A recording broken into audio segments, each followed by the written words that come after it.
My name is Joanne M. Ligarto. Melody M. Maugot. And we are the reporter of structural functionalism. Okay, partner, when we say structural functionalism, what is your idea about that? Structural functionalism, sociologically perspective, views society as a complex system whose part promotes and provides stability and solidarity. So what is the main idea of this structural functionalism, partner? For that question, partner, LB, Shella, and Hallie will answer that question. Good day! Structural functionalism. In sociology and other social sciences, a school of thought according to which each of the institutions, relationships, roles, and norms that together constitute society serves a purpose.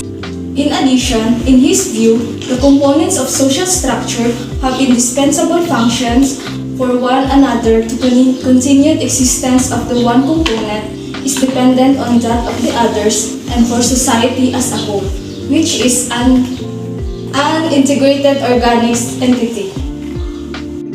Back to you, Reporter Joanne and Reporter Melody. Thank you, reporters.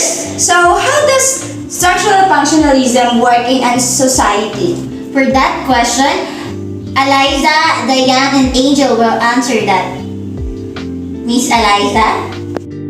Structural functionalism work in an organization by emphasizing the formal ordering of words and their functional interrelation as contributing to the maintenance need of a structured social system.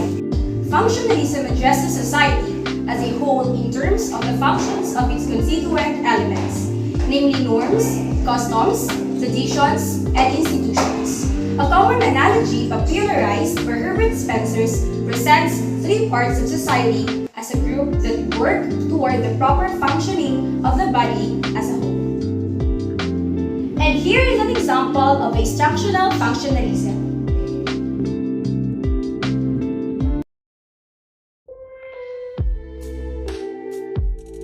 Ate, mo na kasi mga assignment natin. Wala ka na ba? Pero kabagay mo ko niya. O sige ate, pagkuhan na ikaw niya. Okay, no problem. Nagtawag ko na yung isuot. Hoy, Melody! Kung saan man ako sinina, anong isuot man na mo? Pwede naman na yung ha? My God! Ang tawag mo na mo Hindi ka mo nasuot ba? Oh, Buwagod na! sama na, uy. Ay, nanari ka dali, ma. May nuduntan na. Kaya mga to sa lima. Mga to sa lima. Lamat na. Mga sa mo. Mag-chat-chat ni sa imong papa. Dahil na siya lingon na mag-uli mo sa'yo, bawal mo mag-inom-inom. Pero ito mo itugloan, maging mo dapat mag-very good mo. Oh, ma'am, uli, rami sa'yo, ma'am. Uli, may sa'yo. Di ba, Ang mali lang sa'yo. Ang uban na bang dili mo uli sa'yo? Ma, mamaligi ako nila sa kalahan, ma. Sige, maayo na. Das! Diyos ko, sige! Ay, Diyos ko! Ay, mga bata ka. Okay, class, dismiss. Okay, goodbye, ma'am! Ate, ganang mulit na ganay. Inom ta ba? Asa dancing club? Basta mag-inom ta sa mga markada na.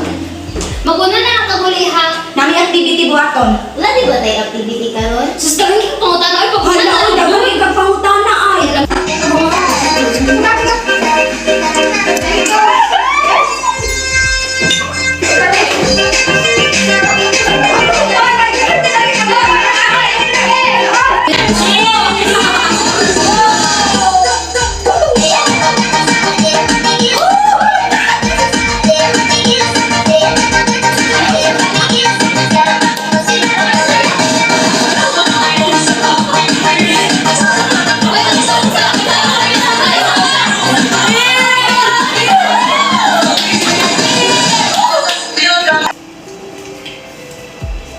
Uy na! Saan man yung mic soon? Napalagi na muli. Gabi naman. Ma, ningon dito sila daina, mama. Karang manglaag daw sila sa balay silang classmate, ma. Mag-inom daw sila dito, Ato na to, ma. Tara! Hala, ma! Naara dito sila tiriya, ma. O nakahubog na, ma.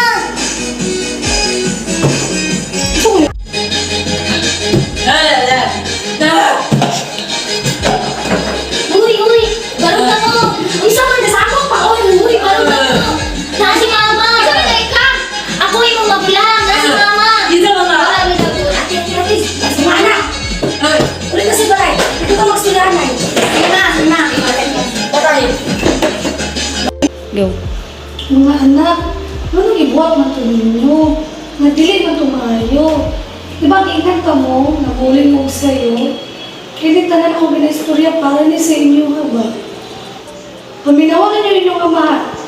Hello mga anak, kamusta na mo dira? Gimingaw na kay ko sa inyong duha, lisod man, malayo sa inyo ha, pero tanan akong buhaton para sa inyong kaugmaon. Maong kamo, maning kamot mo, mag-eskwela mo og tarong para makabot ninyo inyong mga handom sa kinabuhi, ug unta, iwasan ninyo ang mga bagay nga makaguba sa inyong kaugalingon, kay dili na maayo, ug unta, dili mo sigig pasaway sa inyong mama, mamati mo sa iyaha, kay para mapud na sa inyong kaayuhan, ug always lang ninyo muna-unaon na naalang kami ni mama ninyo, nagasuporta sa inyo ha, o nagapalangga sa inyo ha, tanan, buhato na ko para sa inyong kaayuhan.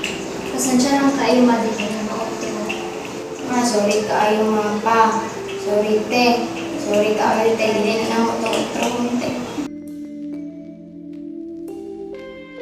Family creates well-integrated members of society and instills culture into the new members of society. Structural functionalism, social change, regarded as an adaptive response to some tension with the social system. When some part of an integrated social change, a tension between this and other parts of the system is created which will be resolved by the adaptive change of the other part. Thank you for that astonishing report. So now, let us know how structural functionalism is important. Reporters Jen Lee, Ivy, and Erica will answer that question. Reporter Jen Lee. Thank you, reporters.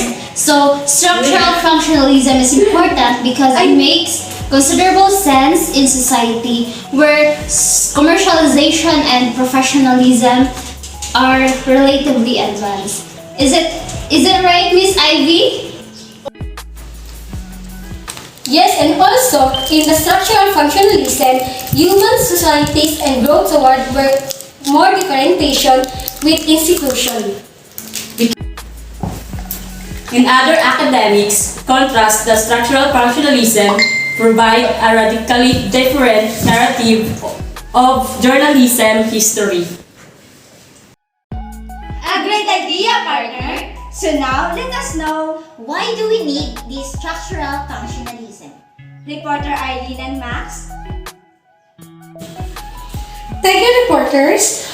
We need this structural functionalism because it examines every part of society and how it performs and how that helps a society function. Functionalism has a significant impact. For further explanation, we have Mr. Max Angelo Torres. This theory is the act or process of uniting different individuals and institutions that were separated and give them equal rights in all structures of society in order to fulfill or attain the demands of society's individuals. Our society balance is demonstrated by functionalism. To maintain the state of balance and social equilibrium for the whole, every structure in society needed to work together to maintain stability and the well-being of its member. Back to you, reporter Joanne and Melody. Thank you for that astonishing report. In overall insight of my group, I conclude that structural functionalism is very important because it holds human society tend to evolve toward increasing differentiation in which instruction become increasingly specialized in the function they perform.